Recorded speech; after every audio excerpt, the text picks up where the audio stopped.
मानसी, मुझे लग रहा है कि देखिए 2022 बहुत ही अच्छा साल मार्केट के लिए साबित हो गया। हालांकि अनसर्टेनिटी बहुत थी। इनफैक्ट इंडिया एक ऐसे मार्केट था जो ग्लोबल मार्केट्स के मुकाबले में हमने बहुत अच्छा परफॉर्मेंस दिखाया।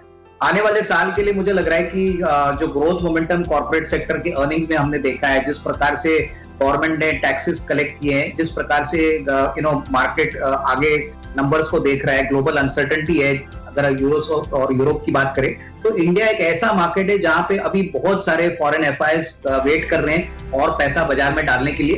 तो मेरे ख्याल से लॉन्ग टर्म निवेशक को ये मौका छोड़ना नहीं चाहिए। इक्विटी में हमको लग रहा है कि 2023 में अच्छे रिटर्न आएंगे। हालांकि इस बार एक बात तो क्लियर है कि आपको बहुत सिलेक्टिव रहना है। सारे शेयर्स ना बढ़े, लेकिन सिलेक्टिवली अगर आप निवेश करते हैं अच्छे सेक्टर्स में, क्वालिटी कंपनीज में, तो अच्छा खासा मुनाफा बनाने का डेफिनेटली पॉसिबिलिटी है, पोटेंशियल है। तो डेफिनेटली इक्विटी को अपने पोर्टफोलियो में जरूर इंक्लूड करें और इसमें सोच समझ के और मेरे ख्याल से बहुत अच्छे क्वालिटी के और कॉशियसली प्रॉमिसिंग सेक्टर्स पे ही पैसा लगाए, ऐसी मेरी ओपिनियन। मानसिक पहला स्टॉक जो मुझे पसंद है वो बेसिकली एबी फैशंस लिमिटेड है।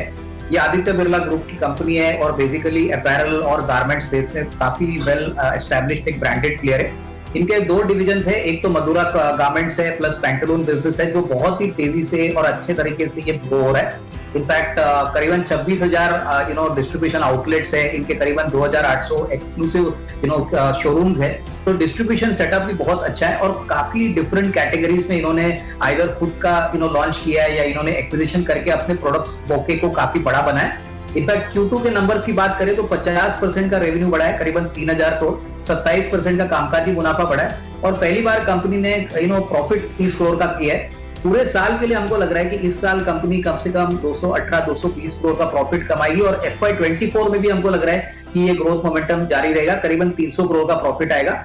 इस स्टॉक को डेफिनेटली अपने पोर्टफोलियो में इंक्लूड करिए, क्योंकि इंडिया में रिटेल कंजम्पशन जो मिलेनियम्स है, जो यंग लोग है, वो एस्पिरेशनल है। तो यहाँ पे हमको लग रहा है कि आने वाले 1.5-2 साल रिटेल के लिए बहुत अच्छा अपॉर्चुनिटी हमको दिख रहा है। तो यहाँ पे मुझे लग रहा है कि आपको जरूर एक अच्छा रिस्क रिवॉर्ड मिल सकता है। तो ये मेरी तरफ से एक अच्छा एक साल का पिक है, करीबन 380-385 का टारगेट प्राइस लेके इस प्राइस पे जरूर इसको एकोमोडेट करें। मानसी, दूसरा सेक्टर जो हमको पसंद है वो हाउसिंग फाइनेंस सेक्टर है और यहाँ पे हमको कैनफिन होम्स नाम की कंपनी पसंद है। कैनफिन होम्स ये कैनरा बैंक की सब्सिडरी है। Basically home loans, non corporate और दूसरे लोन्स ये कैटर करती है। ज्यादातर साउथ में काम करती है और टायर 1 टायर 2 सिटीज को ये सप्लाई अपना प्रोडक्ट सप्लाई करती है। इनके जो बेसिक मेट्रिक्स है इसमें 74% बेसिकली सैलरीड और जो इंडिपेंडेंट लोग होते हैं वहां पे ये लोन देते हैं और बाकी कॉर्पोरेट लोन्स होते हैं। इनफैक्ट इस कंपनी की खासियत है कि पिछले 10 साल में एसेट क्वालिटी बहुत ही अच्छी तरह से इन्होंने मेंटेन की। अभी भी अगर क्रॉस एसेट क्वालिटी का नंबर देखें तो 0.65% है। दूसरे तिमाही के नंबर में प्री ऑपरेटिंग प्रॉफिट जो बैंक का एक बड़ा यार्डस्टिक माना जाता है, वहां पे करीबन 30% का ग्रोथ हो गया था। 142 करोड़ का इस साल प्रॉफिट Q2 में आया है। हमको लग रहा है कि मैनेजमेंट ने क्लियरली कहा है कि वो 18 से 20% का AUM ग्रोथ टारगेट कर रहे हैं और जिस प्रकार से अभी इंटरेस्ट रेट्स बढ़ रहे हैं, इंटरेस्ट रेट साइकिल हमको लग रहा है अभी अपवर्ड है, तो यील्ड्स डेफिनेटली इनके लिए इंप्रूव होंगे। करीबन 274 का बुक वैल्यू इस साल बनेगा और उसके बाद 320-325।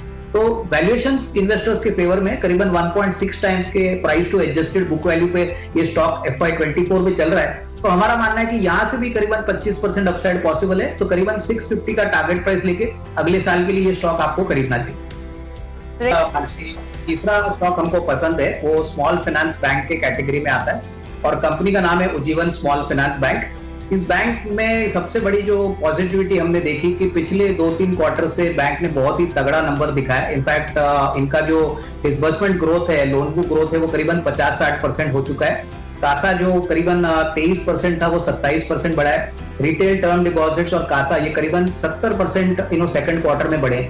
सबसे बड़ी बात, इस ग्रोथ को देखते हुए मैनेजमेंट ने क्लियरली कहा है कि पूरे साल के लिए, दैट इज FY23 के लिए 30% का क्रेडिट ग्रोथ टारगेट कर रहे हैं। और हमें लग रहा है कि जो एसेट क्वालिटी का इशू था पिछले कोविड के टाइम का, करीबन 14-15% की एसेट क्वालिटी से अभी ये 5% तक आ गए। तो हमारा मानना है कि ये बैंक अभी काफी वेल पोजिशन्ड है। Micro finance, corporate loans, retail loans, यहाँ पे सब जगह पे इनका एक्सपोजर है।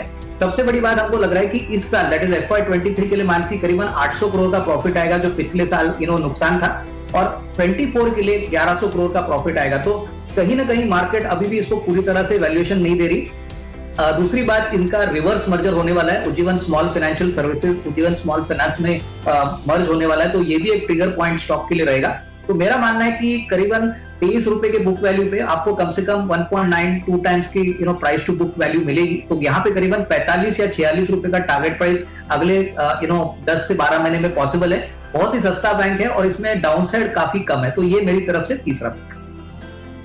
Can Fin Homes, housing finance place, fashion and retail और साथ ही उज्जीवन स्मॉल फाइनेंस बैंक, ये 3 शेयर्स अविनाश जी की तरफ से